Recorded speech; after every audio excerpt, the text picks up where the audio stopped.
Welcome to ருஃபியாஸ் kitchen. இன்றைக்கி நம்ம கிச்சனில் ரொம்பவே டேஸ்டியான கொத்து சப்பாத்தி எப்படி பண்ணுறதுன்னு பார்க்கலாம். வாங்க ஃபஸ்ட் அதுக்கு தேவையான பொருட்கள் என்னன்னு பார்த்துடலாம். 2 தக்காளி, 2 பெரிய உள்ளி, 2லேருந்து 3 பச்சை மிளகா, இவ்வளோத்தையுமே குட்டி குட்டியாக வெட்டி வச்சிடலாம். அடுத்தது முட்டை, 2 முட்டையை வதக்கி எடுத்து வச்சுருக்கேன். அடுத்தது சப்பாத்தியை ரெடி பண்ணி அதுக்கப்புறமாட்டு அதை நீளமாட்டோ இல்லைனா குட்டி குட்டியாட்டோ நம்ம வெட்டி வச்சிடலாம். நான் இன்றைக்கி இப்படி நீளமாட்டு வெட்டி வச்சுருக்கேன்.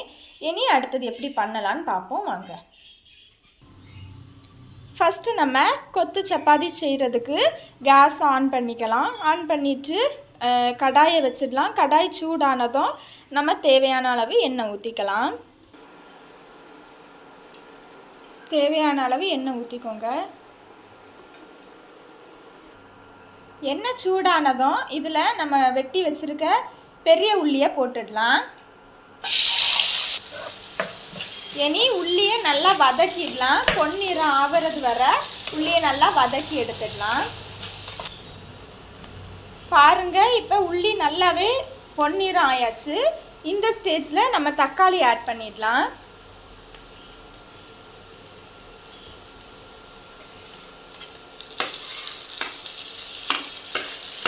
தக்காளியும் ஆட் பண்ணிட்டு வதக்கி எடுத்துக்கோங்க. தக்காளி நல்லா வதங்கியாச்சு. இனி நம்ம வெட்டி வச்சுருக்க பச்சை மிளகு போட்டுடலாம். போட்டு ஒருக்கா வதக்கி எடுத்துக்கலாம். அடுத்தது மசாலா சேர்க்கலாம். நல்லா வதங்கியாச்சு. இனி நம்ம வெட்டி வச்சுருக்க பச்சை மிளகு போட்டுடலாம். போட்டு ஒருக்கா வதக்கி எடுத்துக்கலாம். அடுத்தது மசாலா சேர்க்கலாம். அடுத்தது மசாலா 1 டீஸ்பூன் மஞ்சள் பொடி, 1 டேபிள் ஸ்பூன் வத்தல் பொடி சேர்த்துக்கலாம்.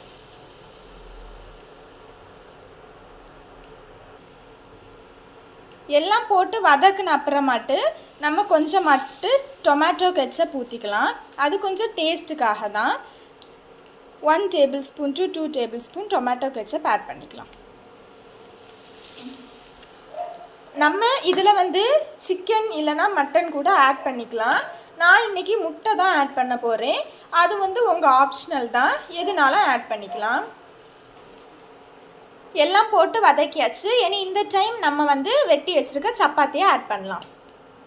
ஆட் பண்ணி எல்லாத்தையும் மிக்ஸ் பண்ணி எடுத்துக்கோங்க. இனி நம்ம உப்பு என்னென்னா, உப்பு ஃபஸ்ட்டு நம்ம உள்ளி வதக்கும் போதும் உப்பு ஆட் பண்ணியிருப்போம். அடுத்தது சப்பாத்திலேயே நமக்கு உப்பு இருக்கும். அதனால நமக்கு இப்போ உப்பு தேவைப்படாது. அப்படியே தேவைப்பட்டுன்னா அதுக்கப்புறமாட்டு உங்கள் தேவைக்கு நீங்கள் ஆட் பண்ணிக்கோங்க. எனக்கு கொஞ்சம் உப்பு தேவை இருக்குது, அதனால நான் கொஞ்சம் உப்பு போட்டுக்கிறேன். உங்களுக்கு தேவைப்பட்டுன்னா நீங்கள் எடுத்துக்கோங்க. எல்லாம் போட்டாச்சு. கடைசியில் நம்ம இதில் முட்டையும் போட்டு வறுத்து வச்சுக்க முட்டையும் போட்டு மிக்ஸ் பண்ணி எல்லாத்தையும் எடுத்துக்கலாம். அவ்வளோதான், நம்ம கொத்து சப்பாத்தி ரெடி ஆயாச்சு. இனி இதை நம்ம சர்வ் பண்ணிக்கலாம். அவ்வளோதான், நம்ம சுவையான கொத்து சப்பாத்தி ரெடி ஆயாச்சு. இனி இதை நம்ம சாப்பிடலாம். ரொம்பவே டேஸ்ட்டாக இருக்கும். இந்த ரெசிபியை கண்டிப்பாக நீங்களும் வீட்டில் ட்ரை பண்ணி பாருங்கள்.